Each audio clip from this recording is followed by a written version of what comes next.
علی بھائی، نماز جمعہ کی کل رکعتوں کی تعداد کتنی ہے؟ پلیز صحیح احادیث کی روشنی میں رہنمائی فرمائیں۔ میں کئی دفعہ اس کے اوپر بول چکا ہوں میرے بھائی. نماز جمعہ کی رکعتیں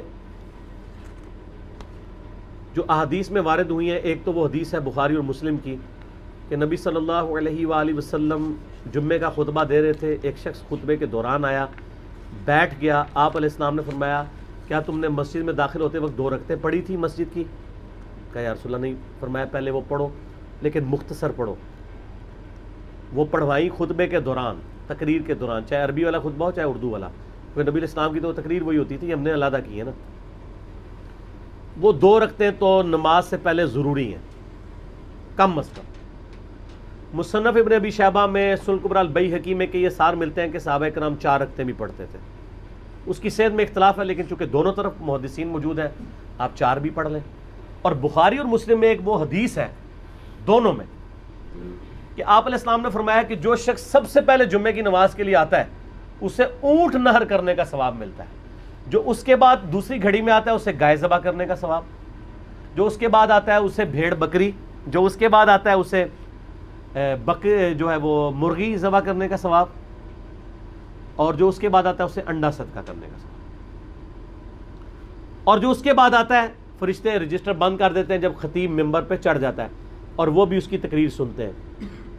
پھر عام جمعے کا ثواب ہے. اس میں آگے الفاظ ہیں کہ جو جتنا جلدی آتا ہے اس کے بعد جو اللہ توفیق دے تم نماز پڑھو.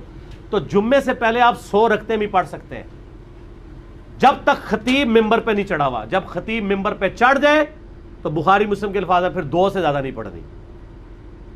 اس سے پہلے ہیں تو جتنی پڑھے. تو جمعے سے پہلے جتنی آپ کو اللہ توفیق دے، اشراق کے وقت سے لے کے آپ پڑھتے رہے. پرانے زمانوں میں لوگ جمعہ پڑھنے کے لیے شہروں میں گاؤں ایریا سے آیا کرتے تھے، صبح ہی آ جاتے تھے. اب تو خیر ہمارے گاؤں بھی شہر بن چکے ہیں چونکہ قصبے ہیں، اس لیے وہاں پہ جمعے ہوتے ہیں. لیکن فقہ حنفی کے مطابق ان گاؤں میں ابھی بھی جمعے نہیں ہو رہے. انہوں نے مجبوراً شروع کروایا کیونکہ جب اہل حدیثوں نے جمعے شروع کرائے تو لوگ اہل حدیثوں کی مسجدوں میں جانا شروع ہو گئے. انہوں نے کہا ہمارا تو ٹھیے ہی پھر خالی ہو جائے گا.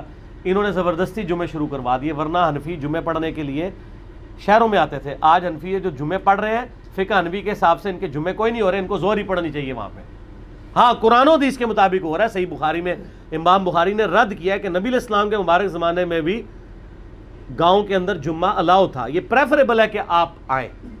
ہمارے تو آج کل گاؤں قصبے بن چکے ہیں کیونکہ کاروبار زندگی ہے وہاں پہ. اور جمعے کے بعد صحیح مسلم میں حدیث ہے کہ جو جمعے کے بعد نماز پڑھے اسے چاہیے 4 رکعتیں پڑھے، چاہے 2 کر کے پڑھ لے چاہے ایک سلام سے، چاروں کٹھی، دونوں طرح ثابت ہے. جو جمعے کی بعد والی رکھتے ہیں وہ 4 رکھتے ہیں، 2 کر کے بھی پڑھ سکتے ہیں، اکٹھی بھی پڑھ سکتے ہیں.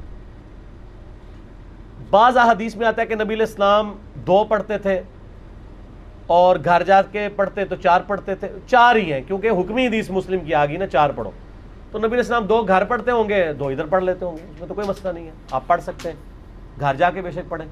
4 رکھتے ہیں تو ٹوٹل پھر 6 سنتیں ہی بنی کم از کم، 2 پہلے 4 بعد میں. اور زیادہ سے زیادہ آپ بے شمار پڑھیں. بعد والی بار 4 ہے. اور عام دنوں میں بھی آپ دیکھیں ظہر کے بھی ساتھ آپ کی 6 سنتیں ہیں جو موقع ہیں، 4 پہلے 2 بعد میں. اور بخاری مسلم کی حدیث ہے جو فرض کے علاوہ 12 رکعتیں پڑھے گا اللہ تعالیٰ جنت میں اس کے لیے محل بنائے گا. تو یہ 12 رکعتیں جمعے والے دن بھی پوری ہو جاتی ہیں اگر آپ جمعے کے ساتھ 6 رکعتیں پڑھ لیں، 2 پہلے 4 بعد میں. اور زیادہ پڑھیں تو اور بہتر ہے. تو جمعے کی رکعتیں ٹوٹل پھر کتنی ہوئی؟